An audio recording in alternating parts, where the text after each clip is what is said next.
किस order order के guest आए हैं आप? सर 20,000 रुपये महीने का हाँ।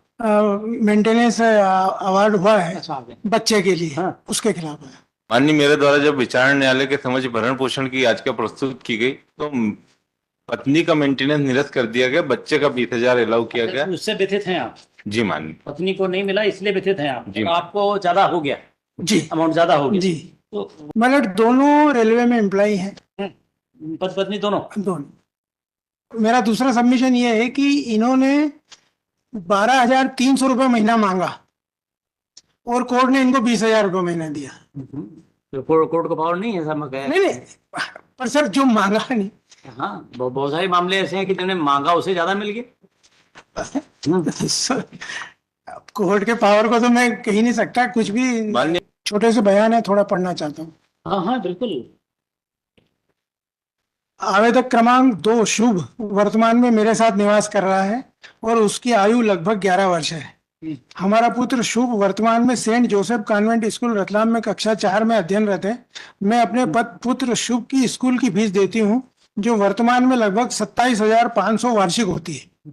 सर इसको अगर 12 से करेंगे तो 2,300 रुपये महीना हुआ। इसके अतिरिक्त उसके स्कूल आवागमन, यूनिफॉर्म, किताबों का खर्चा अलग से होता है, जो फीस के अतिरिक्त लगभग 5,000 रुपये प्रतिमाह होता है। एवं हमारा पुत्र शुभ मेरे साथ ही किराए के मकान में निवास करता है एवं शुभ के खाने पीने अन्य गतिविधियों में लगभग 5,000 रुपये खर्च होता है। तो कुल इन्होंने इस तरह से 12,300 रुपये महीना मांगा है।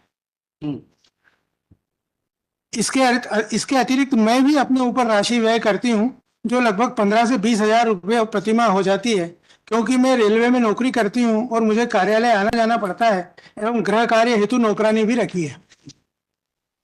पैरा 2, मुझे रेलवे विभाग से लगभग 47,000 रुपये महीना प्रतिमाह वेतन प्राप्त हो रहा है एवं इस वेतन से मेरा एवं मेरे पुत्र का गुजारा अच्छे से नहीं हो पा रहा है, क्योंकि मेरे साथ मेरे पुत्र की देखरेख करने के लिए मेरी माँ भी मेरे साथ रहती है, जिसका खर्चा मुझे उठाना पड़ता है।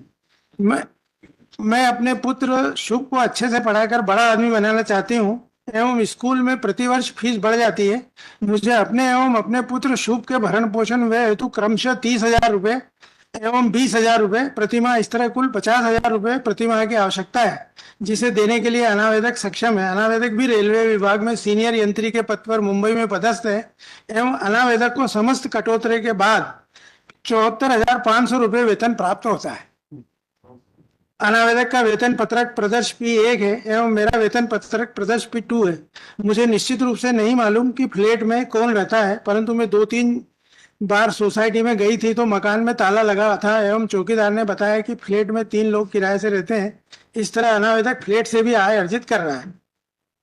क्रॉस देखें सर, मुझे रेलवे विभाग से मकान भाड़ा 2,425 रुपये प्राप्त होता है। मैं मकान किराया 20,000 रुपये प्रतिमाह देती हूँ। मैंने किराए का अनुबंध लिखित में किया है। यह सही है कि मैंने वर्तमान प्रकरण में प्रस्तुत नहीं किया है। यह कहना गलत है कि मकान का किराया 20,000 रुपये प्रतिमाह नहीं देती हूँ। यह सही है कि प्रतिमाह मुझे प्राप्त होने वाले वेतन में वृद्धि होती है। प्रत्येक वर्ष लगभग 1,000 रुपये वेतन में वृद्धि होती है। यह बात सही है कि अनावेदक मुंबई के फ्लैट की मासिक किस्त 16,400 रुपये देता है एवं सोसाइटी को मकान के मेंटेनेंस हेतु 2,700 रुपये प्रतिमाह देता है। यह भी सही है कि अनावेदक महानगर पालिका मुंबई को मकान का टैक्स 800 रुपये प्रतिमाह अतिरिक्त देता है। यह कहना गलत है कि अनावेदक प्रतिमाह मकान की सफाई हेतु 1,000 रुपये व्यय करता है। मेरा 9 सर, यह कहना सही है कि अनावेदक पर अपने माता पिता का भी दायित्व है। यह कहना सही है कि अनावेदक नियमित रूप से अपने माता पिता को धनराशि देता है। स्वतः कहा कि अनावेदक की मां शासकीय सेवा में होकर आय अर्जित करती है। यह कहना गलत है कि मैं ऊपर प्रतिमाह 20,000 रुपये व्यय नहीं करती हूँ एवं मैंने घर में कोई नौकरानी भी नहीं रखी है। यह कहना गलत है कि मैं उभय पक्ष के पुत्र की पढ़ाई लिखाई के अतिरिक्त अन्य गतिविधियों से 5,000 रुपये प्रतिमाह व्यय करती। इसके बाद सर 14 नंबर देखें, ये 13 नंबर देखें। यदि अनावेदक हमारे पुत्र शुभ को अपने साथ रखकर उसकी पढ़ाई लिखाई भरण पोषण करना चाहे तो भी मैं अनावेदक को पुत्र देने के लिए तैयार नहीं हूँ। यह बात सही है कि अनावेदक ने हमारे पुत्र की संरक्षा प्राप्ति हेतु न्यायालय में आवेदन भी दिया है। स्वतः कहा कि मैंने भी इसी तरह का आवेदन दिया है कि अनावेदक समय समय पर अपने पुत्र से मिल सकता है। इसके बाद सर काइंडली 15 जो आखिरी है वो देखें। यह सही है कि रेलवे विभाग मेरे पुत्र की शिक्षा हेतु 3,000 रुपये देती है। स्वतः कहा कि मुझे अपने पुत्र को और अधिक अच्छे स्कूल में पढ़ाना है। तो सर इस तरह से इस सारी का कैलकुलेशन करेंगे तो इनको 5,425 रुपया रेलवे से मिलता है पुत्र की शिक्षा और मकान भाड़े के लिए, और 12,300 रुपये इन्होंने मांगे हैं। ये 5,000 कहते 3,000 ये हो गया, और जी 5,400 कैसे होगी? हाँ, 5,425, 2,425 जो है भाड़ा, और 3,000 रुपये महीना बच्चे की एजुकेशन का, ऐसा इनको 5,425 रुपये मिलते हैं। तो मेरा निवेदन ये था सर कि इस तरह से जो बाइफरकेशन करने के बाद नतीजा आता है, इसके हाथ में अगर 20,000 रुपये हमारे से दिलाए जाए, 5,000 रुपये वो, 25,000 रुपये महीना आता है, और 47 से 50,000 रुपये महीने की इसकी खुद की आमदनी है, और कोई लाइबिलिटी नहीं है सिवाय बेटे के। अच्छा सर, इसकी लाइबिलिटी के बारे में कोर्ट ने, ऑनरेबल कोर्ट ने 17 में आप देखें सर जजमेंट के डिस्कस किया है। बोलते रहिए। जी, आवेदिका श्रीमती रानी वर्मा आशा 1 ने अपने मुख्य परीक्षण में ही स्वीकार किया है कि वह रेलवे विभाग में शासकीय सेवा में है तथा उसे 47,000 रुपये प्रति माह वेतन प्राप्त होता है, और प्रति परीक्षण के पैरा 11 में यह भी स्वीकार किया है कि इसी न्यायालय द्वारा उसके द्वारा आवेदक के प्रति क्रूरता कारित करने एवं अभित्यजन के आधार पर विवाह विच्छेद की डिक्री पारित की जा चुकी है। साथ में यह भी कहना है कि उसने अपील प्रस्तुत कर रखी है जो लंबित है। इसके अलावा यह भी आवेदिका ने अपने संपूर्ण मुख्य परीक्षण में एक भी तथ्य ऐसा नहीं बताया है कि वह किस कारण अनावेदक से पृथक होकर रह रही है। इसलिए आवेदिका जो बिना किसी कारण के अनावेदक से पृथक रह रही है और स्वयं शासकीय सेवा में होकर 47,000 रुपये महीना प्रतिमाह की आय अर्जित कर रही है, इसलिए वह अनावेदक से भरण पोषण प्राप्त करने की अधिकारिणी नहीं है।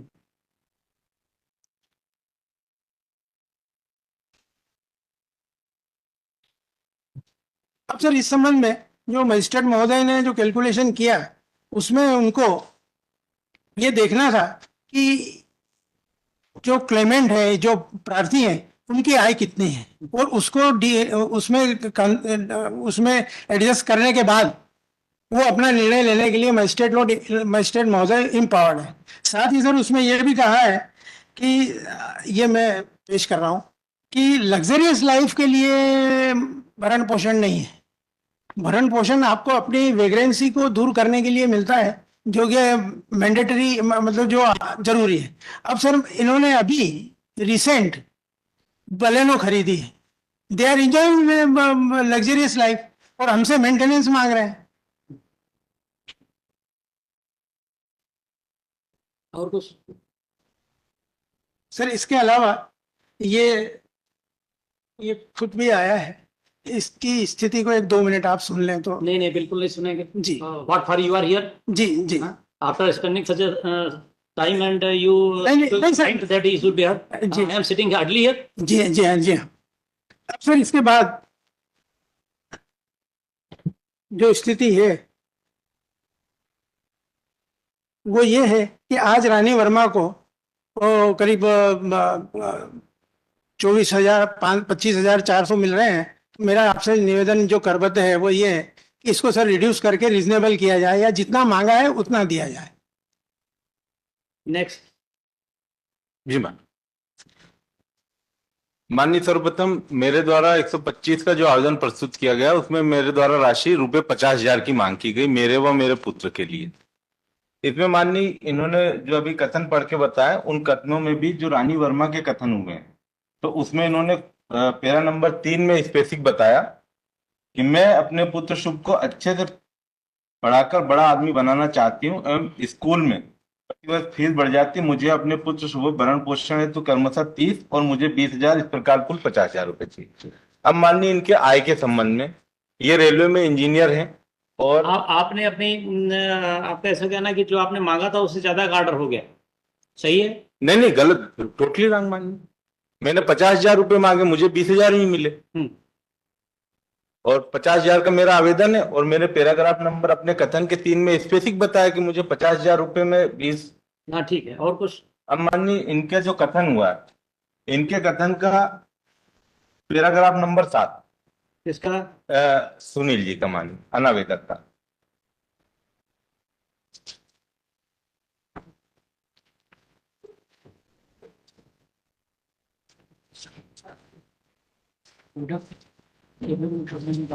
अब आपने फाइल किया हाँ माननीय, मेरे इसमें फाइल है। 77.1 में? हाँ, दोनों में फाइल है माननीय। किस पेज पे है? 77 में किस पेज पे? 77 में है,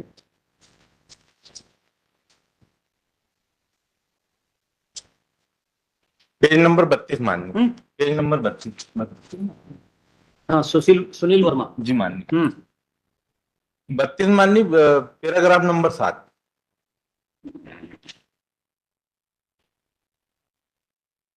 तेरा 7 माननीय, ऊपर का ही पैरा।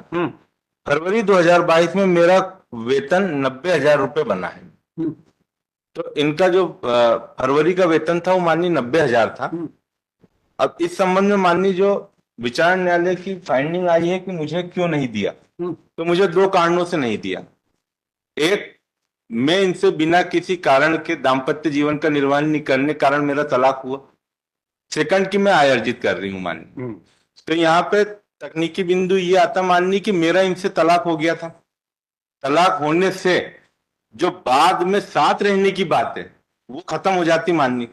इस संबंध में विस्तृत जो है नितिन शर्मा विरुद्ध सुनीता शर्मा का जजमेंट भी माननीय कि अगर तलाक हो गया है तो साथ रहने की बात को समाप्त करते हुए भरण पोषण की राशि देनी माननीय। और इसी के संबंध में माननीय दूसरा जो ऑब्जेक्शन जजमेंट पे अपना किसकी तरफ से दिया है, किस आइटम में दिया और पैरा? जी माननीय। हाँ, लिख दीजिए। हाँ, आपको नहीं मिला, इससे व्यथित हैं आप जी।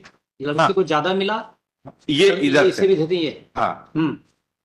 और सेकंड बात माननीय कि मैं तनख्वाह अर्जित कर रही हूँ, इस कारण से मुझे नहीं दिया जाए। तो इसमें माननीय विस्तृत जजमेंट है रजनीश वर्सेस नेहा का, पेज नंबर 42 पे।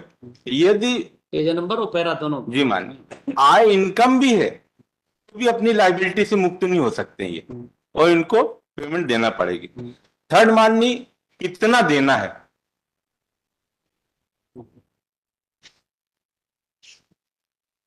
इस संबंध में माननीय दिल्ली उच्च न्यायालय का 60% तक की राशि उन्होंने दिलवाई है माननीय एक केस में। तो इनकी कुल वेतन 90,000 थी, तो मुझे लगभग 45,000 हम दोनों को कम से कम मिलना था माननीय।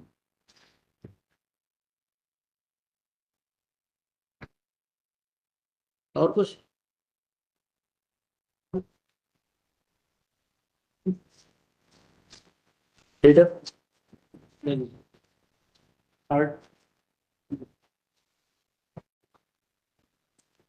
ओबलाइस सर। ओब्लाक।